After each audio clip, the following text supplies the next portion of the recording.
Alright, man, peace. You know, brothers, in life, I realized that sometimes certain people you come across just can't get out of their own way. Sometimes you come across people who make a habit of making things much more difficult and complex than they need to be. And we're going to go through various trials and tribulations in our life. It's very important to recognize the linear path when we have one and take that path.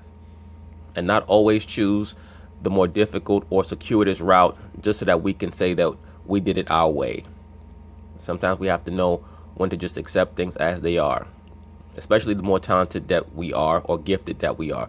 Terrell Owens is one of those people. He's extremely gifted, extremely talented, but he's someone who always seems to choose the more difficult path. Who knows why? Maybe it's because that's what he's accustomed to growing up.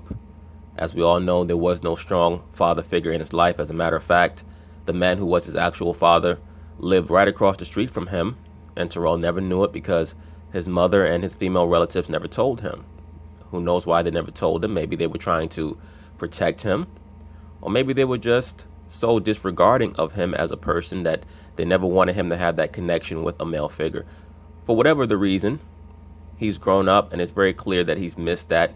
He's very distrusting of people, and to a degree, you really should not make a habit of trusting people until they've built up enough equity to show that they deserve it.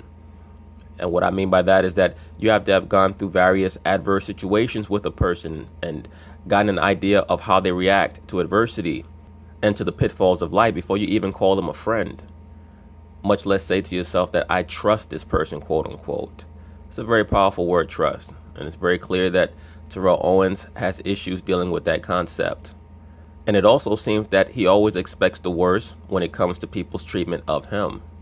And that perspective that he has reared its head again with this whole Hall of Fame situation, where he's decided that he's going to hold his own speech at his alma mater as opposed to attending the official Hall of Fame ceremony. And I think that T.O. should have went to the Hall of Fame ceremony, and certain brothers may disagree with me. The reason why I'm saying that is because the issue that he has is not with the Hall of Fame, it's with the process. It's with the writers. And this would have given him an opportunity to craft a very powerful, very cogent Hall of Fame speech where he could have addressed the process as opposed to once again trying to make it about him and proving his doubters and naysayers correct. But anyway, they're going to talk about it and I'm going to chime in.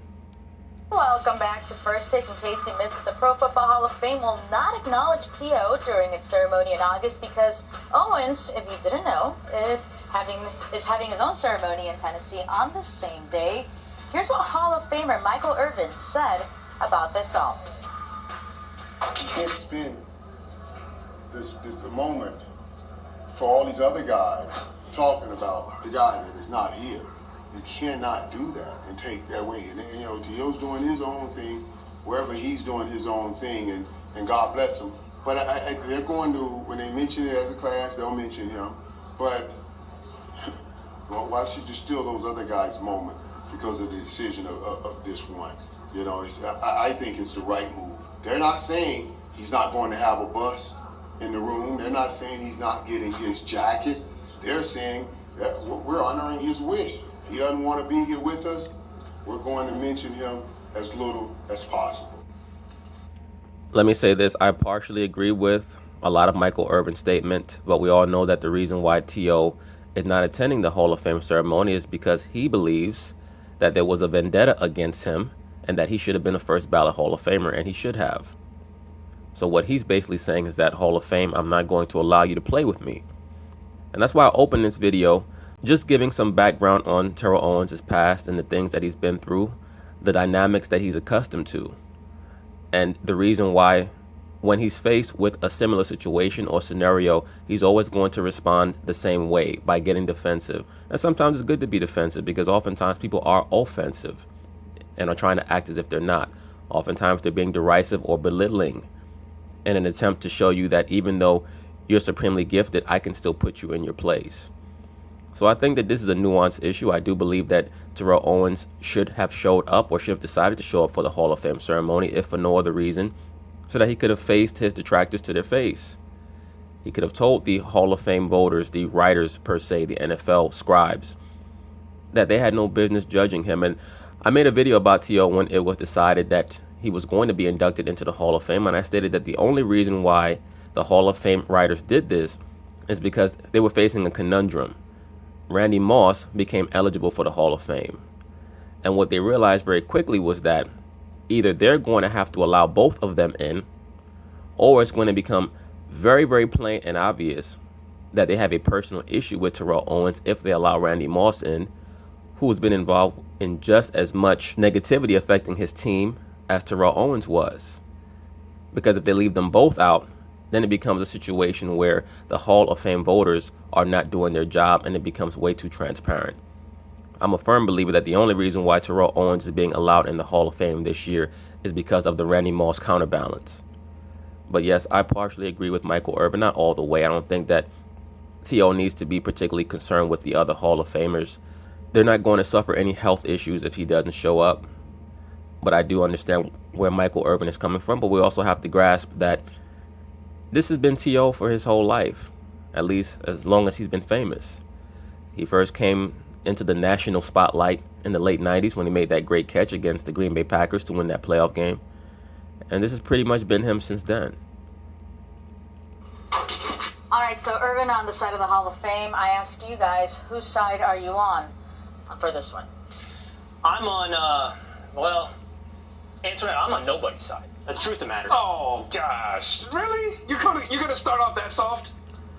To be honest with you, if I had to declare where my perspective was, I would lean a little bit more towards Will Cain, because I think that that's Will Cain's way of saying that he can see both parties' perspective on this.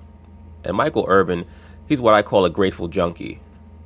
He's someone who's drug addicted, and he's just so happy to still be alive, much less be recognized by the Hall of Fame. We see the same mentality with Chris Carter, where they're attacking Terrell Owens and trying to make him believe that he should just be so grateful. Terrell Owens' perspective is, what do you mean grateful? I worked my ass off my whole life. I put up greater numbers than both of you guys, and I deserve to be a first ballot Hall of Famer. That's his perspective, and he should have been. He should have been. And they were playing games with him the last 2+ years. This is his way of trying to get them back. I think that he could have gotten them back in a much more powerful way, in a much more tangible way, if he could have put on that yellow jacket and just lambasted them in his speech. But it is what it is. I don't think it's soft to suggest everyone here is acting like a petulant child. I think T.O. is acting like an absolute petulant child. He just got elected to the Hall of Fame. There are only 19 receivers in the history of football that have made the Hall of Fame. Of those, by the way, only 6 were first ballot Hall of Famers. That seems to be the huge, massive slight that is cut into his core, that he wasn't among the 6 to have ever played the game to be a first ballot Hall of Famer. Well, once again, Will Cain, we have to analyze his past. T.O. has spent most of his life basically being told and shown that he wasn't good enough. So when this has once again happened to him, he's lashing out. There's oftentimes a much deeper reason why people do what they do, feel how they feel, and think what they think, predicated on past life experiences. He can't look at the fact that Chris Carter took multiple years to get in, that Tim Brown took multiple years to get in, that Michael Irvin, who you just heard from, didn't get in until his 3rd year. He can't look at any of that. Instead, he's a petulant child who now, and this, by the way, might be the most offensive aspect of it all, now acts like he's doing it for all the guys that had to wait, Jerry Kramer and others. No. He's doing it for himself. This is part of the BS that I'm afraid you're going to try to sell me with a smile. This isn't about anybody but T.O., and that is a petulant child. But, I said I'm on nobody's side here because, listen, I think real strength in life is knowing what you believe and doing what is right no matter what is done to you. If you do something to me, Ryan, if you're rude to me, if you undercut me, if you backstab me, the appropriate response, the response of strength isn't to do the same thing back to you. So you're telling me hold on, this is a good life lesson. He's doing something wrong. Oh, it's a good life That ain't a lesson for me. That would be me just responding to you. I'd be a reactionary. I wouldn't be in control. What is the right course here, and this is why Michael Irvin is wrong, is for the Hall of Fame to do what they always do. To acknowledge T.O. the way they do every other Hall of Fame inductee, to play a montage, to mention his name, to do it the right way because it's the right way. Don't respond tit for tat. Don't be petty to T.O. because he's petty. Both of them are acting like petulant children. Let me say this very quickly. I understand Will Cain's perspective. I grasp where he's coming from, but when it comes to the Hall of Fame, what they're basically stating is that you're not going to dictate to us what our protocol is going to be. You're not going to establish a precedent that is going to allow what we do here to be hijacked. That's all they're saying. And this is common business practice. If you work in a corporation and you decide that you don't want to abide by the official codes of conduct where you work, they're going to remove you. It's not necessarily because they're being petty. It's just because they understand that if they kowtow to an employee or someone who they're honoring in such a way, it could instigate a domino effect where other people are going to try to utilize these same tactics down the road, and it's going to cause anarchy and chaos. But I do understand where Will Cain is coming from. I do believe that Terrell Owens has a lot of petulant, childlike behavior that is pretty much intrinsic within him due to his poor upbringing. And I think that what Will Cain needs to do is try to understand that a little bit better. T.O. first, and unfortunately, the Hall in response. Let me ask you guys something real quick. Were T.O.'s numbers good enough to be in originally? Sure. And the only reason he was out, you would say, is character. Maybe the way he acted, the way he treated teammates, you would, so to speak, right? It's voted by. Let me also add this in regards to Will Cain's original assertion that maturity or taking the high road is making sure that you stick to what your principles are no matter what's done to you. I don't believe that any autonomous person or entity would embrace a mentality where no matter what's done to you, you're always going to do what supposedly you would do in regular situations. Mankind must adapt to different situations, different scenarios, different outlooks. And if he does not adapt, he's going to be ran over. Even in the scriptures, in Proverbs the 26th chapter, it tells us, answer not a fool according to his folly. And then the very next verse it states, answer a fool according to his folly. In other words, what is the Most High telling us? We have to utilize discernment to know when to do something and when not to do it. Bias is Right. It's a subjective thing, and that's the problem. So if we're throwing out voter bias and his numbers are good enough, there are guys who got into the Hall of Fame ahead of him. If we're going to talk about character, with some real issues, some off-the-court issues and incidences that far preceded T.O. Because if we just talk about what he's done, if he's ever been a nuisance, if he's ever had any cases against him, anything, we can't say that about T.O. T.O.'s frustrations are all the people that judged him unfairly. And he has a right because he put in the work. No one else caught those passes. No one else got up early in the morning when nobody believed in T.O. Another problem that Terrell Owens clearly has is that he needs an advisor in his corner to tell him how to take situations and shift them in his favor. How to take narratives and convert them to make himself a quote-unquote sympathetic figure. In the same way that the Hall of Fame voters have decided to marginalize him, he could use that as a theme in his speech. And he could show how consistently he's been marginalized his whole life. He's been able to transcend it. And this was another attempt to marginalize him that failed and that only made him bigger and better. T.O. believed in T.O. And if he has a choice after he put in the work to celebrate with his friends and family at the place where it started, he can absolutely do that. I have no problem. I don't know why other people have a problem with that. I don't have a problem with it. I just think that he could have faced down the people that he states are marginalizing him or denigrating him in a better way, in a more powerful way, had he decided to attend the Hall of Fame ceremony. T.O.'s a good friend of mine. And when it comes to Michael Irvin, the question isn't what Michael Irvin said there. I don't think there's any problem with what he said. I think that was a fair statement. The problem is when the announcement came out, Michael Irvin essentially texted T.O. and pretty much prosecuted him and tried to just ask him a million questions. Why this? Why that? Why this? And he plays a friend role. So, Lewis, if I'm a source to you and me and you talk personally, we have a man-to-man conversation, and you go on television and you tell everybody on television the intimacies of our conversation, isn't that wrong? That's what Michael Irvin did. That's a snake move. That's something player to player, mentor to player. Michael Irvin is someone that T.O. looks up to. He broke lines of trust, man, that can never come back. Look, I really don't care what Michael Irvin said. I mean, it's really the discussion isn't about him and his relationship with T.O. And I get what you're saying, and that's a whole nother discussion. Yes. Right? And I would agree with you there as far as how you feel about that. I'm just going to say this, and I agree with you here, Will. You know, just for T.O., just make it about what it is. No other player asks you to step out here and say, hey, look, take some heat for us. I agree. I think a lot of that is some BS. I believe that T.O. in his mind thinks that he's going to be able to recalibrate this and make himself a sympathetic figure. And I tell brothers this all the time. So-called black men don't look for sympathy from anyone. Let's look for empowerment.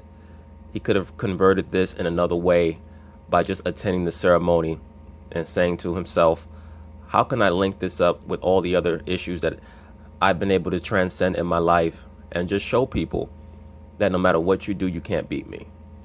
In the name of all the other players that weren't elected first ballot that deserve to be in first ballot. We all know that from a statistical standpoint, he deserved to be in there. He's one of the greatest receivers of all time. But there are others before him that were great receivers also who waited, just as you mentioned.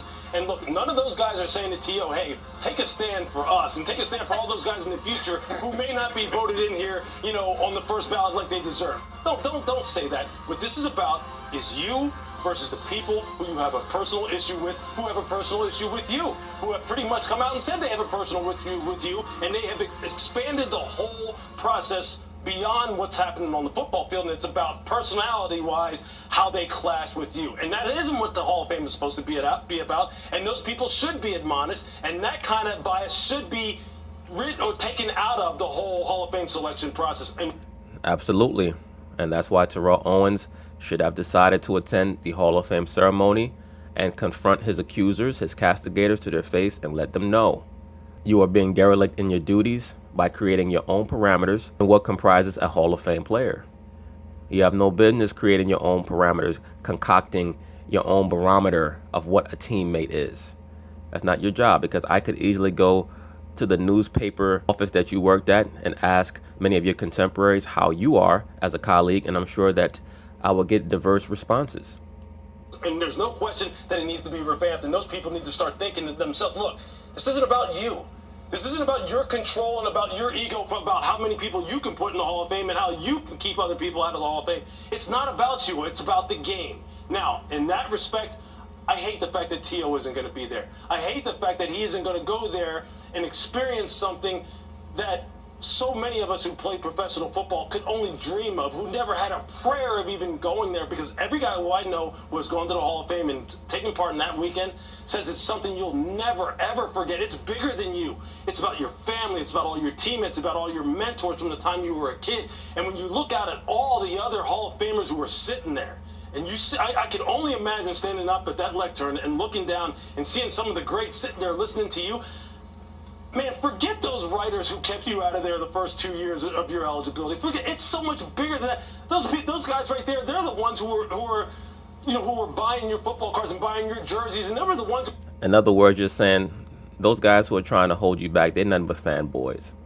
And that's all a fanboy is someone who has an extreme amount of fascination with another person, an unhealthy amount, and an inordinate amount of fascination with a person, either positive or negative, to the level where it becomes an obsession, and they just want to inject themselves into that other person's life. Very, very unhealthy. Really, what Louis Riddick wants to say is, why are you worried about these grown-up dudes who, when they were in high school, they were being stuffed into lockers? They couldn't make the football team if their life depended on it. They were towel boys, and now they're trying to get their revenge utilizing the laptop and the pen. To hell with them. That's what Louis Riddick is basically saying. The ones who are sitting up in the box watching you. It's about, don't cheat yourself out of that moment. And as far as the Hall of Fame is concerned, you're right. It has become very petty. Well, if you're going to do this, I'm going to do that. If you're not going to take part in our enshrinement ceremony, then we're going to mail you your jacket. We're not going to talk. We're not going to mention you.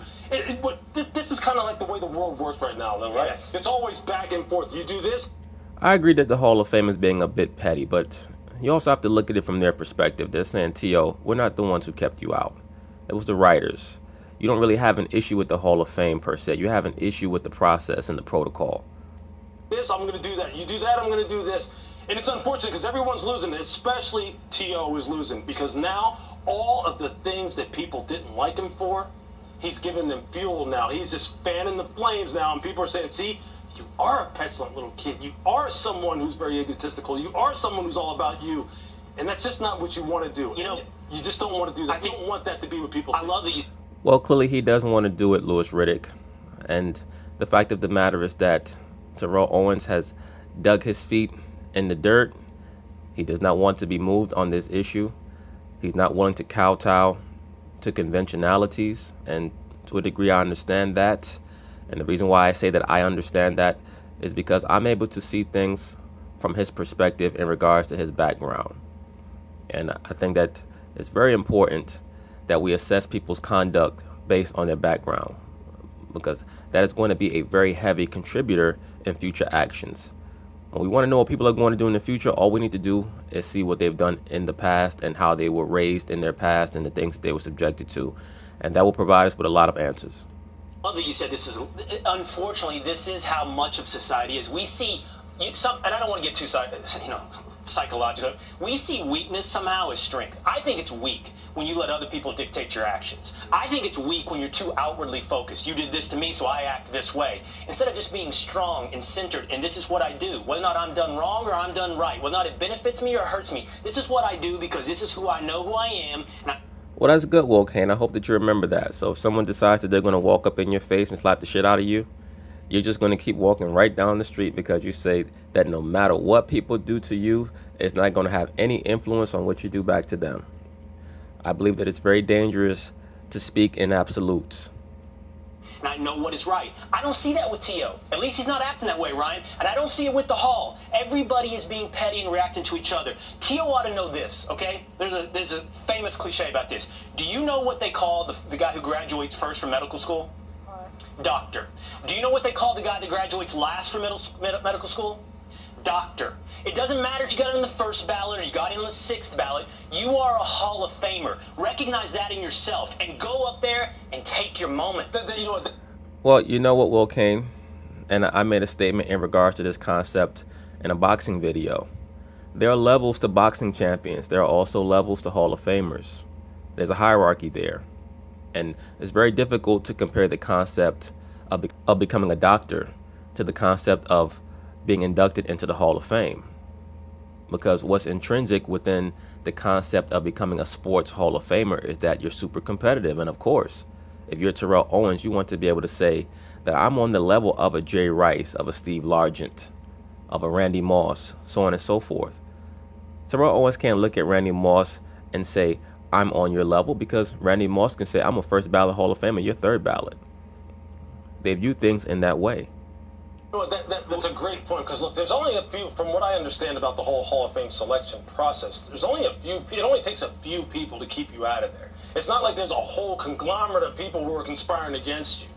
That's why I say it's bigger than maybe just those few people who were working to keep him out of there. And there's so many more people who wanted to see him take his turn at that podium and talk about his career and celebrate his career and have him just walk along the greats that have played this game. Fellas, I just want you to take this in real quick. When you see another star that passes on the Hall of Fame, I want you to see if you feel the exact same way. When somebody else follows in T.O.'s footsteps, and I've heard rumblings that it will happen, I want to see if you feel the same way that you felt about T.O. Well, that's going to be very interesting. I would like to see who is going to pass on the Hall of Fame in the near future that this brother Ryan Hollins knows about, just so that it can be placed in juxtaposition to how they treated Terrell Owens. I think that a lot of the reaction to T.O. is based off of a lot of his exploits in the past. That's just the bottom line of it. But I do believe that whoever it is that he's talking about is going to be treated with a certain level of vitriol, maybe not to the level of a T.O., because they may not have a lot of the track record of a T.O. A big picture, I can tell you this right now, I will, only because of all of the greats who have come before him. I'm just saying, just don't cheat yourself of a moment that just will put you in. I mean, it just gives you football immortality to be there and be amongst those guys. Those guys, all those guys who are in that Hall of Fame right now, and some of them are younger than me, they're my heroes. How could you not want to walk amongst them? Don't let the actions of a few dictate something that you'll never have a chance to do again. Ever. Lewis Riddick, keeping it real. Not friends. Lewis Riddick, thank you so much for hanging out with us. Thanks. Appreciate it, brother. All right. But anyway, that's basically it on Terrell Owens and his issue with Michael Irvin. As Ryan Hollins stated so well, I'm sure that their friendship, quote unquote, is over, and there is no chance of repair in that. But I think that T.O. could have handled it in a much more powerful way. But it is what it is. We all make our decisions in life. We have to live with them. So peace.